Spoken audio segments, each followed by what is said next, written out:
আসসালামু আলাইকুম কৃষি উদ্যোক্তা ভাই ও বোনেরা, এই যে যারা দেখতেছেন ভিডিওটা, এই যে দেখুন রসুন খেতে, এই যে দেখুন কি পরিমাণে ঘাস হচ্ছে, এই যে দেখুন।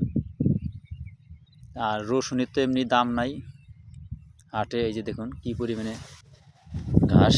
তাই এই যে এখানে নিড়ানো হচ্ছে ঘাস, তাই নিড়ানোর কারণে এই যে দেখুন,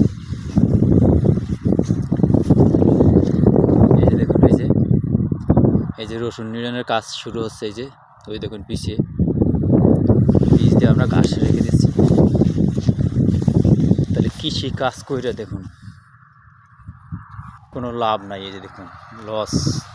দেখুন এই যে কী পরিমাণে ঘাস হচ্ছে, তার রসুনটা মোটামুটি ভালোই হচ্ছে। এই যে দেখুন, এই যে আমাদের মোটর ঘর, এই যে তাই ওই যে আমাদের মাঠটা এখন সবুজ হয়ে যাচ্ছে, যে ভুট্টা ক্ষেত। এই যে দেখুন নিড়ানোর কাজ চলছে, এই যে দেখুন গোপ ধরিয়া নিড়ানো হচ্ছে। এই যে দেখুন, তা ভালো লাগলে একটা লাইক ফলো দিন, পরবর্তী ভিডিও দেখা।